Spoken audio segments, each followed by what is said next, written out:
This workshop explains how the fidelity of audio equipment is assessed and measured. I believe many magazine and online reviews fail their readers by glossing over performance specs, instead using subjective wording that's mostly meaningless. For example, what's a forward sound or a sterile sound? What defines a musical sounding preamp? How can a subwoofer have fast bass? Even when product specs are given, they're often dumbed down. A loudspeaker review might state the size of the woofer, but not its low-frequency cutoff, which is much more important. Or the cutoff frequency is given, but without stating how many dB down it is, or how quickly the response rolls off below that frequency. Some vendors provide incomplete specs. They'll tell you the distortion of the power amps in a powered monitor, but not the distortion of the speaker drivers, which of course is what really matters. This workshop will describe the specs needed to properly assess the fidelity of audio devices, and explain what they mean using plain English. Hopefully this will encourage manufacturers and reviewers to be clearer and more thorough when describing the fidelity of audio products. We'll also explain why measurements are a better way to assess fidelity than listening alone. So why should we care about specs? Can't we just listen to audio gear to know if it's any good or not? I see audio specs as a consumer tool. They're just as important as knowing miles per gallon for a car purchase or lumens output versus watts consumed for energy-saving light bulbs, or even the fire rating for children's bedclothes. We're entitled to know what we're getting for our hard-earned money. In my opinion, just listen is not sufficient because there are so many variables and too many situations where higher levels of distortion might be missed. Yet some people believe that listening alone is adequate to assess audio fidelity. In the early 1980s, I designed and built a large professional recording studio, and I dabbled as an amateur circuit designer. I built a number of audio devices, including parametric equalizers, microphone preamps, 3 analog synthesizers, and even this entire mixing console. I also designed this distortion analyzer featured in my column for Recording Engineer Producer magazine. Of all the circuits I built, I can't recall one that measured well but sounded bad. However, the opposite happened early in the 1970s when I was still learning. I had designed a self-adjusting third-octave graphic equalizer, the first such device I'm aware of, and it sounded fine to me. But when I approached Irv Joel, a prominent audio retailer at the time, to help market it, he told me he measured 2% intermodulation distortion. That was an important moment for me because I learned that hearing is not absolute. Just because something sounds okay on some types of music doesn't mean it really is okay or that it will sound good with everything.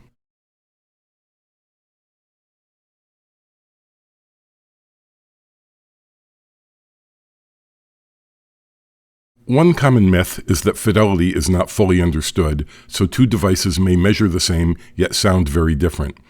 This is not true. Of course, you have to measure everything and at different volume levels. Measuring harmonic distortion at 1 kHz at a nominal volume is insufficient because distortion often increases at low frequencies and high output levels, especially with gear that uses tubes and transformers. But if you run a comprehensive series of measurements and get similar results, say within 1 dB, you can safely conclude that the two devices probably sound more alike than different. Another way to confirm that modern test methods are complete is with the Null Test. A Null Test subtracts two audio signals to see what remains.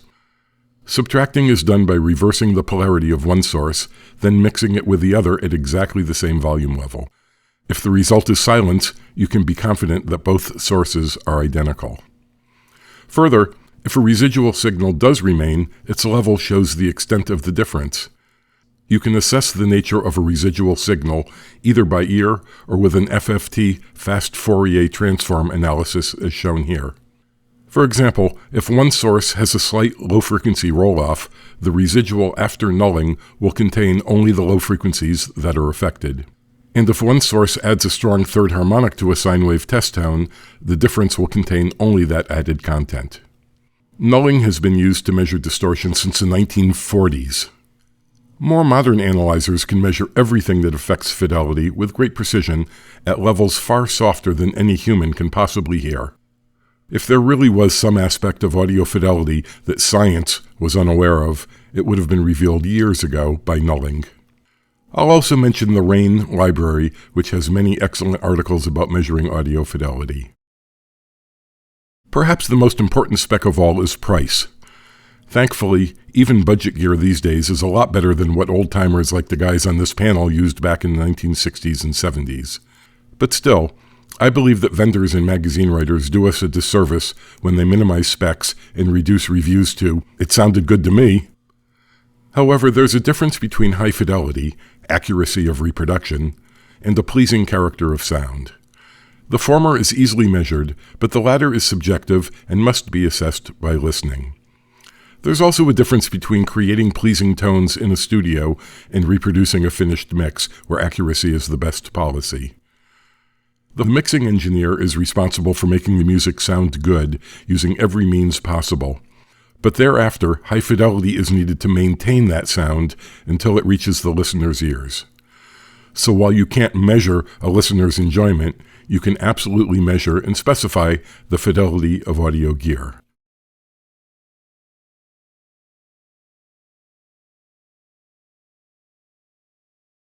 My last AES workshop in 2009 addressed audio myths and also described the 4 audio parameters needed to define fidelity.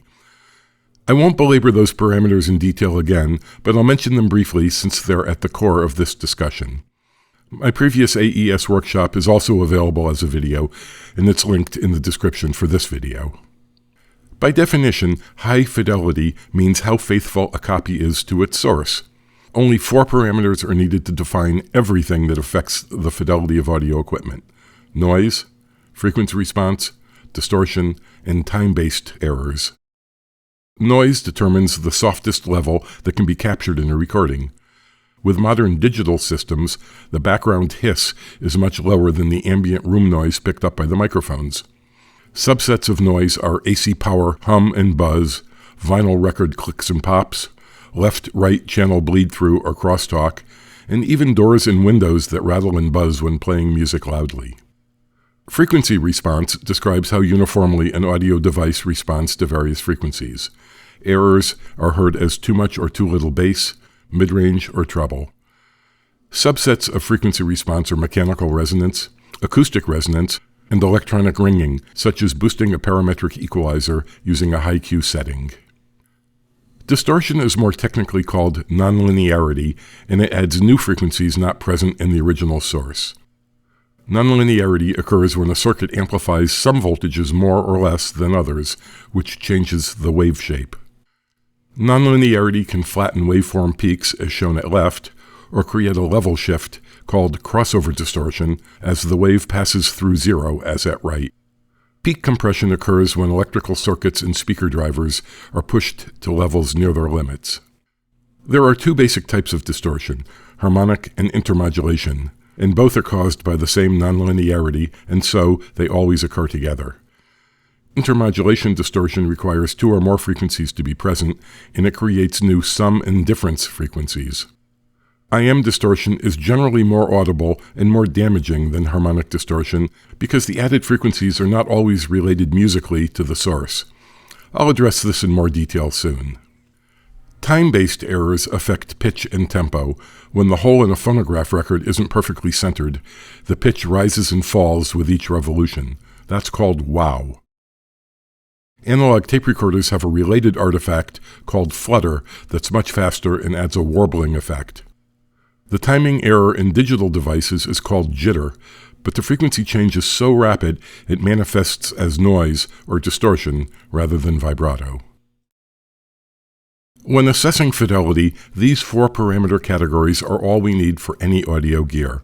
Although published product specs could tell us everything needed to evaluate a device's fidelity, specs can be incomplete, misleading, or even fraudulent. This doesn't mean specs can't tell us everything. We just need all of the data. However, getting complete specs from audio manufacturers is another matter. Often you'll see frequency response given, but without a plus and minus dB range. Or a power amp spec will state harmonic distortion at 1 kHz, but not at higher or lower frequencies where the distortion might be much worse. Or an amplifier's maximum output power is given, but its distortion was spec'd at a much lower level, such as 1 watt. Even when useful data is included, it's sometimes graphed at low resolution to hide the true performance. For example, a common technique when displaying loudspeaker response applies smoothing, also called averaging. Smoothing reduces the frequency resolution of a graph, and it's justified in some situations. But for loudspeakers, you really do want to know the full extent of the peaks and nulls. This measurement of a loudspeaker's response in a small room shows two different amounts of averaging. As you can see, third octave averaging hides most of the detail. Another trick is to format a graph using large vertical divisions, so the response looks reasonably flat, yet a closer examination shows that each vertical division represents a large dB change. I measured this loudspeaker in a fairly large room with a precision microphone about a foot away. This graph shows the measured loudspeaker response at high resolution. This graph shows the same data, but with third octave smoothing applied. And this graph shows the same smoothed data as before, but at 20 dB per vertical division instead of 5 dB. Which version looks more like what manufacturers publish? Now let's talk about measuring fidelity. I love this review. The USB wire has a relaxed quality that fosters deep musical involvement. Yeah, for $700 it certainly should. Unfortunately, this graphic from a home theater magazine is all too common. Each of these metrics is based on one person's subjective impression as he listened to the subwoofer in his living room. Overhang refers to how long the speaker continued to output sound after the source stopped. But there are no numbers, so this data is meaningless. Further, people who understand acoustics know that some notes continue to ring longer than others, depending on the room dimensions and the key of the music. Neither of those is given either. Rather than dissect everything wrong with this graphic, let's look at how the fidelity of audio gear should be measured. We'll start with the simplest measurement, noise. Noise is easy to measure using a sensitive voltmeter, though the voltmeter must have a flat response over the entire audible range. The response of many inexpensive meters rolls off above 5 or 10 kHz, and many aren't sensitive enough to measure very small signals. It's simple to measure noise using a suitable voltmeter, but what's measured doesn't necessarily correlate to its audibility. Our ears are less sensitive to very low and very high frequencies when compared to the mid-range, and we're especially sensitive to frequencies in the range around 2 to 3 kHz. These are the famous Fletcher-Munson curves that show how loud various frequencies must be to sound the same volume. To compensate for our hearing, many measurements employ a concept known as weighting. This emphasizes frequencies where our ears are less sensitive, so noise measurements will correspond more closely to their perceived volume. The most common curve is A weighting, shown here. There's also B and C. Of all the parameters that affect audio fidelity, distortion is arguably the most damaging because it adds new frequencies not present in the source. In the old days before computers were common and affordable, harmonic distortion was measured with a dedicated hardware analyzer, such as this model by Hewlett-Packard. A harmonic distortion analyzer sends a pure sine wave through the device being tested. Here, pure means the sine wave contains only the single desired frequency with minimal harmonics and noise. Then, a notch filter tuned to that frequency is inserted between the device's output and the sensitive voltmeter. A notch filter removes a very narrow range of frequencies, so whatever remains is distortion and noise generated by the device being tested. This diagram shows the basic method. Intermodulation distortion, or IMD, is more damaging audibly than harmonic distortion because the added sum and difference frequencies aren't always related musically to the original frequencies. For example, if you play a two-note A major chord containing an A at 440 Hz and a C sharp at 277 Hz through a device that adds IM distortion, new sum and difference tones are created at 717 Hz and 163 Hz. 717 Hz is about halfway between an F and F sharp note, and 163 Hz is slightly below an E note. Neither of these frequencies are musical notes, so even at relatively low levels, they add an unpleasant, dissonant quality. Again, harmonic and intermodulation distortion are both caused by the same nonlinearity, so they're always present together. Further, when IM distortion is added to notes containing their own harmonics, which is typical for musical instruments, some indifference frequencies related to all of the harmonics are created, as well as for the fundamental frequencies.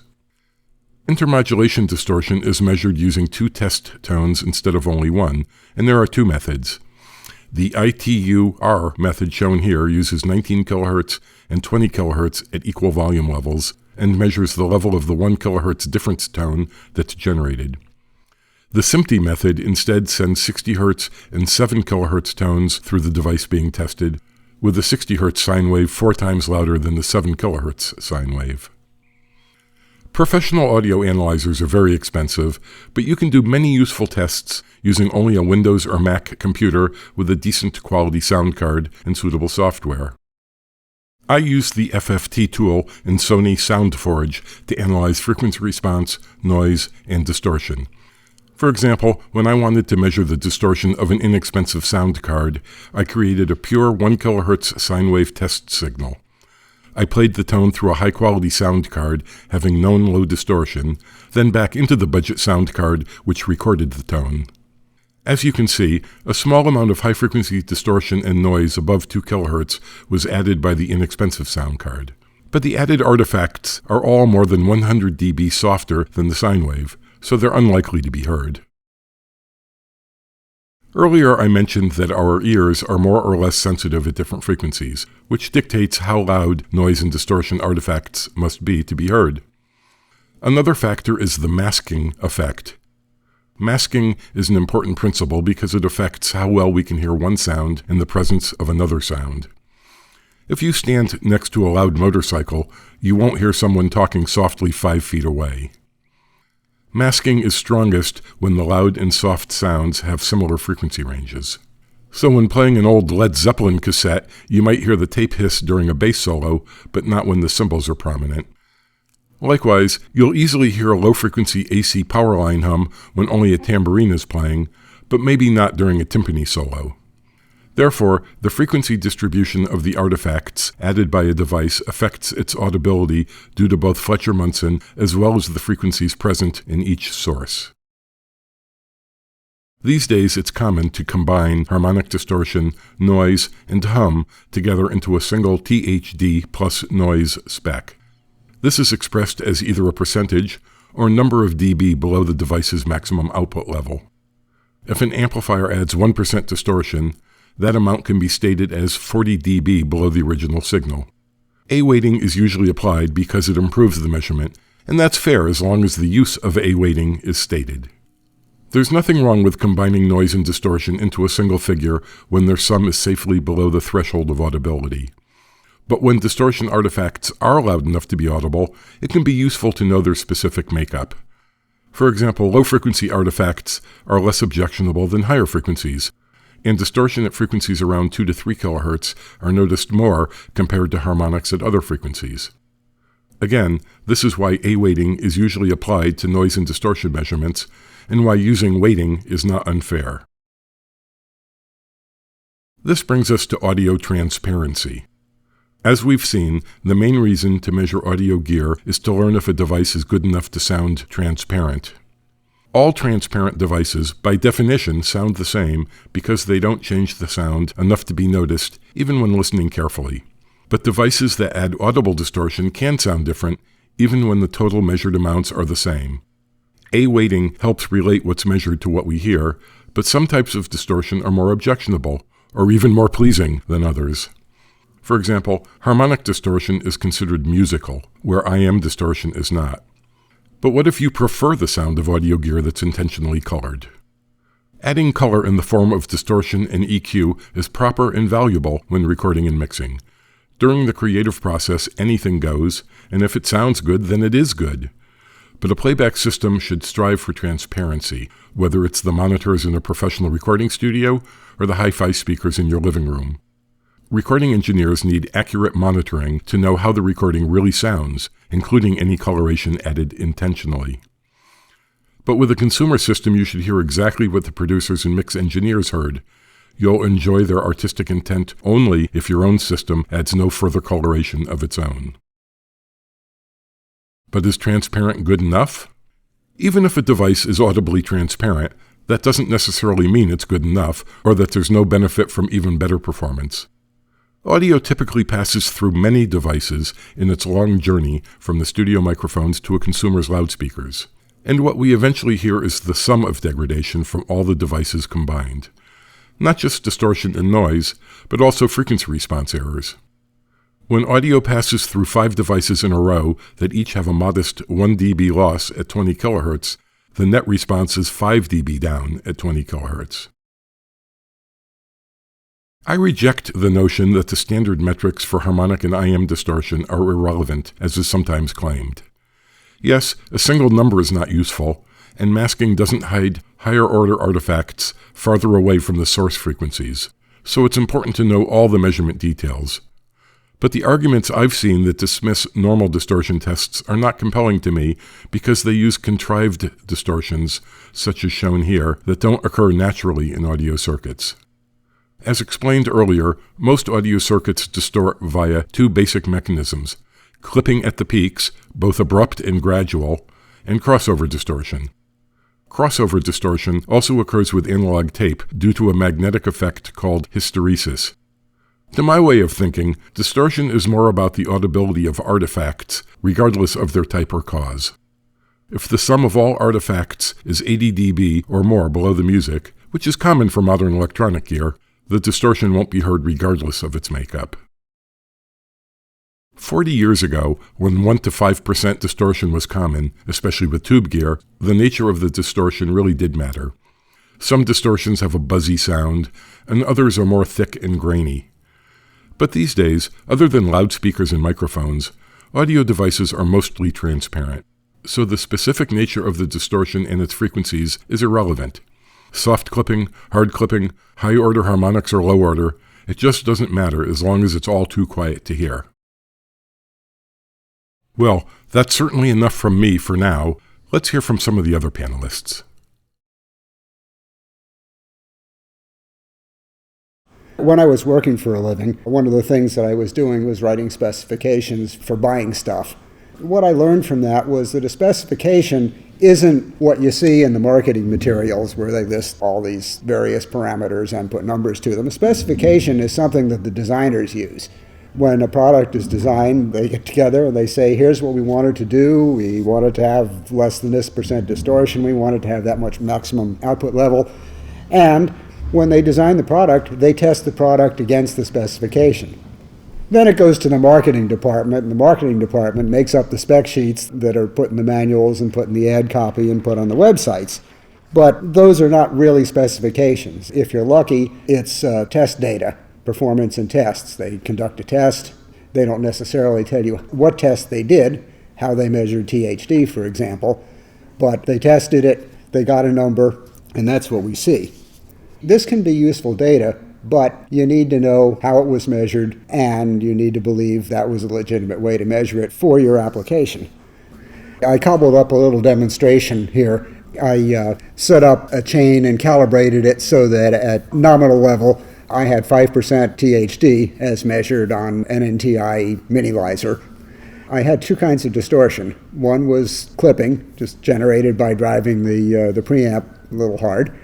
And the other was crossover distortion, generated by a little circuit. And I also had pictures, I think, of the spectrum of each one with a sine wave. And so even though numerically they both read the same amount of distortion, and 5% distortion's a lot, and this is a contrived experiment so that you're guaranteed to hear a difference, you'll notice that the crossover distortion sounds really broken. And the clipping is, yeah, it's distorted, but it's not so bad.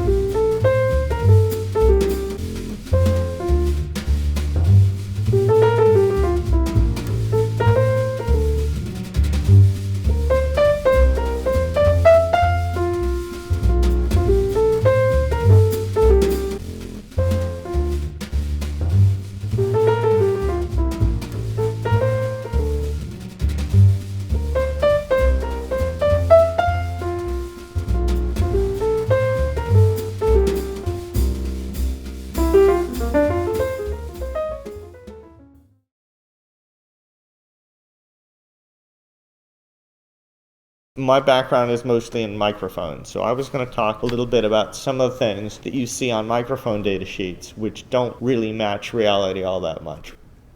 This is an actual datasheet from an actual product.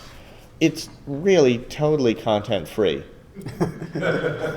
It tells you about what the high-pass filter built into it is, but that doesn't have necessarily a connection with the actual response of the microphone, because that's combined with whatever the capsule response is. And then it tells you the frequency response is 20 hertz to 20 kilohertz, but it doesn't tell you how far up or down it is at those extremes. And traditionally, you talk about ranges when you do response plots like that. You think about plus or minus 3 dB on it either side. But clearly, if there's a high-pass filter that drops 6 dB at 150 hertz, then it's going to be more than 3 dB down at 20 hertz. So that number probably is maybe plus and minus 40 dB or so. Who knows? It requires a dedicated power supply, but it doesn't say what kind of power supply or how much power it takes or anything. And that output impedance is also fake. As far as polar pattern goes, the thing about microphone polar patterns is they change with frequency, and they change aggressively with frequency. And just saying it's a cardioid microphone doesn't tell you all that much, because there are a bunch of cardioids that are secretly hypercardioids at some frequency. And they all turn into omnis at low frequency anyway, so you can't just put one pattern, you actually have to have a reasonable plot. So I guess we have max SPL size and weight. Those are real numbers. This is actually the same microphone sold by a different vendor, but it's made in the same factory in China. So this is a different data sheet from a different manufacturer. Now, this does actually have frequency response plots on it, but you'll notice the frequency response plot on this, at 180 degrees, it has more high frequency response than it does at 0 degrees. They've actually swapped the 0 and 180 plots on this, which is kind of interesting. Here's a different microphone from a different company altogether, but you'll notice exactly the same frequency response, and they've still swapped the two. And the answer is that these companies are selling microphones that have a capsule that's made by a particular factory in China, and they got the capsule response, and they put it on their data sheet. The actual response of the microphone is a combination of the grill and the electronics and the capsule, but what you see here is the capsule response.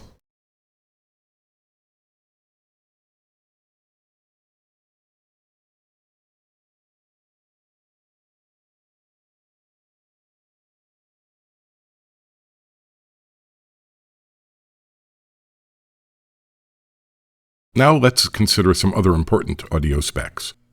Frequency response, noise, and distortion are the most common audio specs, and they're arguably the most important, but there are other specs that I'll touch on briefly.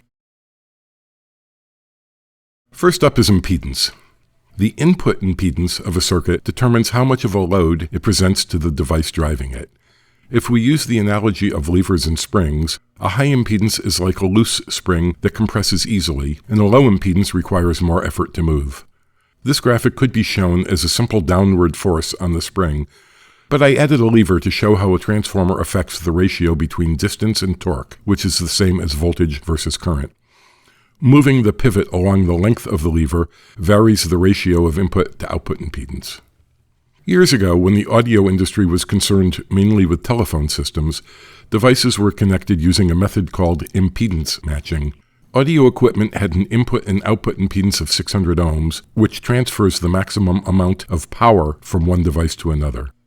Modern line-level audio circuits use a better method known as bridging, where outputs have a low source impedance and inputs have a high load impedance.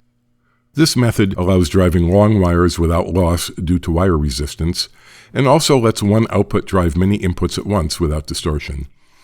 A typical line-level output impedance is less than 100 ohms, often much less, and inputs are generally around 10,000 ohms or greater. However, passive electric guitars and basses without built-in preamps for their magnetic pickups require a much higher load impedance. Acoustic instruments having a piezo pickup require an even higher load impedance. Instrument amplifiers and DI boxes usually have an input impedance around 1 megohm or 1 million ohms, and preamps used with piezo pickups can be even higher. If you feed a passive instrument into a lower impedance, the frequency response suffers. So if you plan to record an electric bass directly without a microphone, input impedance is an important spec when comparing, for example, USB sound cards having both XLR and quarter-inch inputs. I'd say that 500,000 ohms is a reasonable minimum for an instrument input. Wires are low-tech, but they can definitely affect fidelity if they're poorly made or inappropriate for the task.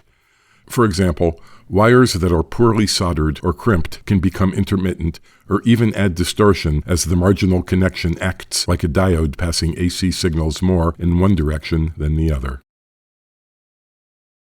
The two most important properties of a wire are its series resistance and parallel capacitance. For line-level signal wires used in a bridging connection, resistance is not a factor. But too much capacitance can lose high frequencies, especially if the driving source impedance is high, which creates a low-pass filter at audio frequencies. Resistance is important with speaker wires where power is transferred, so for longer lengths, it's important to use wire thick enough for the amount of current it will handle. Wires also have series inductance, which could affect frequency response, but that's not an issue at audio frequencies. For power amplifiers, the available output power is as important as anything else. Not only the amount of raw power, but also how that power transfers to the loudspeaker. There are two ways to specify power, continuous and peak. Both are important, but the amount of power that can be delivered continuously matters more. An amplifier might be able to provide a short burst of several hundred watts for a few milliseconds, but unable to output even half that amount continuously. So a brief snare hit might get through undistorted, but not a sustained bass note. Years ago, it was common for amplifier makers to list only peak power output in their advertisements, and some of the claims bordered on fraud. For example, an amplifier that could output only 30 watts continuously might claim a peak power output of hundreds of watts, even if it could provide that much power for only 1 millisecond. Thankfully, the U.S. Federal Trade Commission passed a law in 1974, making this practice illegal. A power amplifier has two output limitations: available voltage and available current. An amplifier might be able to provide its full rated power into a 2-ohm loudspeaker, but only half that into 8 ohms, or vice versa. For a given output voltage, a lower impedance draws more current from the amplifier. If an amplifier is unable to supply enough current, the result is distortion, even at levels well below the amplifier's maximum rated power output. Many amplifiers sold to the pro audio market can drive 2 ohms, which yields more power than into 8 ohms for a given output voltage. Most loudspeakers have a stated impedance of 8 ohms, but many are much lower at some frequencies. This speaker driver is rated at 8 ohms, yet you can see that the impedance is less than 8 ohms for the range between 100 Hz and 3.5 kHz. Some loudspeaker systems rated at 8 ohms fall as low as 3 ohms or even lower at some frequencies. More output current is needed to drive a low impedance without distorting, compared to a high impedance which presents less of a load. Another spec related to power amplifiers and loudspeaker impedance is damping factor, which is the ratio between the amplifier's own output impedance and the speaker's input impedance. As you probably know, a dynamic loudspeaker can serve as a microphone, and vice versa. Damping is the ability of an amplifier to absorb voltage fed back to it from the loudspeaker. When an amplifier sends voltage to a speaker and then stops sending that voltage, the cone continues to vibrate due to inertia. This generates a voltage called back EMF that's sent back to the driving amplifier. If you've ever used a hand-cranked generator, you know that the handle turns easily with no load connected, but is much more difficult to move with a load. Likewise, a power amplifier's very low output impedance can halt or damp the continued vibration by presenting a very low impedance to the loudspeaker when the loudspeaker acts as a source. So a high damping factor is better, though the resistance of the speaker's own voice coil limits damping factor to around 50. Power amplifiers sometimes claim impossibly high values, in the hundreds, but that's really just marketing, because such high values are never achieved in practice.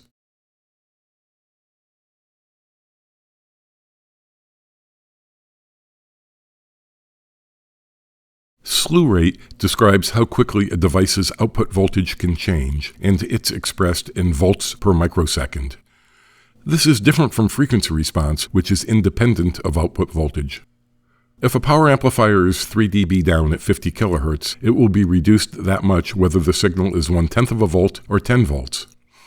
However, a circuit's maximum output at high frequencies is limited by its high-frequency response and also by its slew rate. A preamp might be flat to 50 kHz when passing small signals, but unable to output even 10 kHz at high levels without distortion. As you can see, some parts of a sine wave change voltage more quickly than others. When a circuit goes into slew rate limiting, its output is unable to keep up with its input. This changes the wave shape, which adds distortion. For reference, if a circuit has a slew rate of 1 volt per microsecond, it can output about 10 volts peak to peak at 20 kHz without adding slew rate-induced distortion.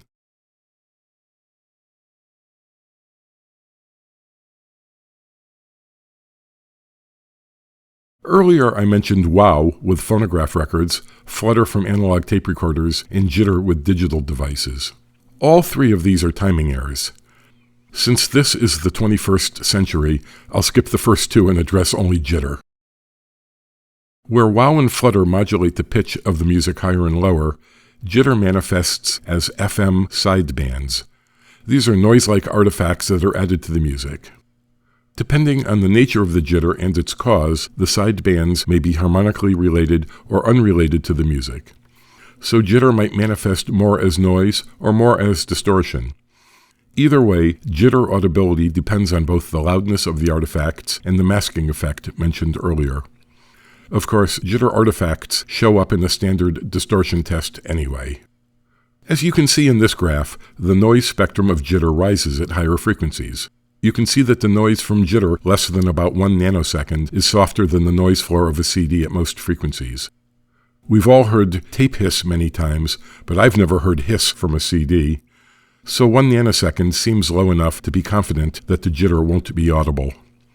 For reference, the jitter from my Focusrite Scarlett 8i6 USB sound card is spec'd at less than 1/2 nanosecond.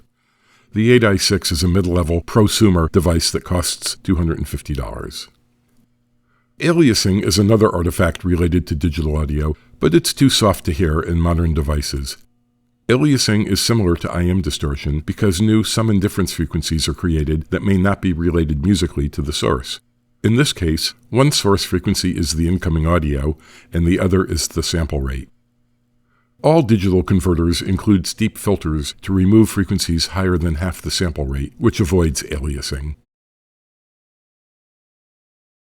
There are a few other miscellaneous specs also worth mentioning. EIN stands for Equivalent Input Noise, and this spec applies mainly to microphone preamps. All electronic circuits generate noise. Even a resistor, which is a passive device, generates some amount of noise that can be calculated based on its resistance in ohms and the ambient temperature. This noise is called thermal noise, or Johnson noise, after J.B. Johnson, who discovered it in the 1920s. Thermal noise exists at temperatures above absolute zero and is caused by random molecular motion. Assuming a room temperature of 70 degrees Fahrenheit, the theoretical lowest noise possible is around -131 dBu when considering only the audible range. Therefore, an EIN spec should include the bandwidth being considered and whether A weighting was applied. Another spec that relates mainly to preamps is maximum gain. Most condenser microphones output fairly large signals, some even near line level. But passive dynamic mics output only a few millivolts, and passive ribbon mics output even smaller signals. So a preamp should offer at least 50 or 60 dB of gain for use with dynamic mics, and 80 dB is not uncommon for preamps that accommodate ribbon microphones. Crosstalk, or channel separation, or channel leakage, is spec'd in dB, and it states how much sound from the left channel ends up on the right, and vice versa. Crosstalk is rarely a problem with audio hardware, and it's not an issue at all with audio software. As with distortion, masking helps hide small amounts of leakage from one channel to the other, so this is one spec you can usually ignore. For perspective, Analog tape recorders struggle to achieve 60 dB at mid-range frequencies, and the very best phonograph systems can barely achieve 40 dB. At higher and lower frequencies, the crosstalk from these mediums is generally much worse. Channel balance is also not usually a problem, though it can be. Anyone serious about audio should calibrate the channel balance throughout their system, and especially at the loudspeaker outputs, to ensure that content panned to the center emits from both speakers at the same volume. This is never a problem with software, though cheap analog volume control pots can shift the image left or right at low volume settings. The last two specs I'll cover are related: maximum input level and maximum output level. Some devices distort when sent large signals, even if their input volume is turned down. If a mic preamp can't handle a high-output condenser microphone placed close to a loud sound source, you'll need to insert a pad inline to attenuate the signal. Maximum output level affects headroom, which is the difference between the average and peak volumes. Headroom is important in an all-analog studio, but with modern computer-based setups, it's rare for a sound card's output level to be insufficient. You simply set the volume controls so 0 dB full scale from the converter is a reasonable level for whatever device follows. Finally, I'd like to mention something I do appreciate about One Hi-Fi Magazine's reviews. While Stereophile focuses mainly on subjective impressions, they also include test data their editor John Atkinson measures. In my opinion, this is much better than simply parroting a vendor's specs. Stereophile also lists every reviewer's other equipment. I think this is useful because it lets us assess the reviewers themselves to see what choices they made for their own systems, including whether or not they have acoustic treatment. Speaking of acoustic treatment, I'll mention briefly how acoustic products are tested. Unlike measuring electronic gear, which is straightforward, test methods for bass traps and other acoustic products are less clear. First, understand that all materials simultaneously absorb, reflect, and pass through. If you put an absorber panel made of rigid fiberglass or acoustic foam on a wall, very low frequencies will pass through to the wall and then reflect back. But at very high frequencies, some of the sound may reflect back from the front of the absorber itself, especially with higher density materials. The basic unit of absorption is the Sabin, named for Wallace Clement Sabine, an early American acoustics pioneer who developed the concept of reverb decay times. The Sabin is an absolute measure of absorption, so a large panel absorbs more than a small panel. But absorbers can also be spec'd by their absorption coefficient, which is like a percentage. Packing foam, which is not useful for acoustics, absorbs less than 50% of the sound at mid-range frequencies, and even less at higher and lower frequencies. Absorbers meant for music rooms absorb 100% at mid and high frequencies, with less absorption at low frequencies. How low the absorption extends to depends mainly on its thickness. Owens Corning 703 rigid fiberglass 4 inches thick absorbs 100% to below 200 Hz when placed flat on a wall, and even lower when spaced away from the wall. But thin panels are much less effective at low frequencies. The most common acoustic problems are peaks and nulls, comb filtering, flutter echo, and modal ringing at bass frequencies.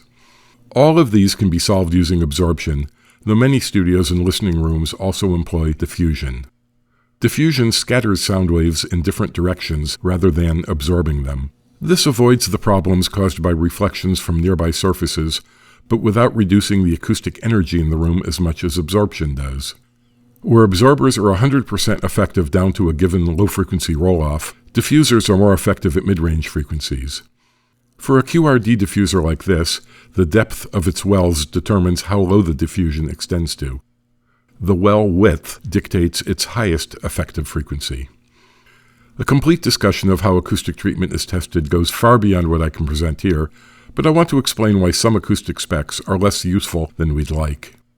In the US, 1 Sabin of absorption is equal to a 1 square foot opening to the outdoors.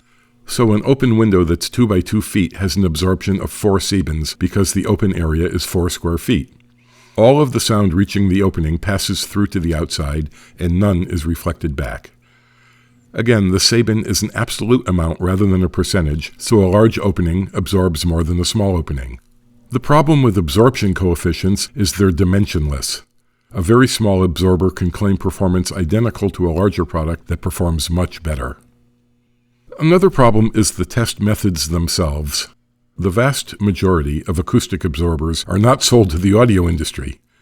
Rather, most testing evaluates mundane products such as office ceiling tiles and automobile interiors.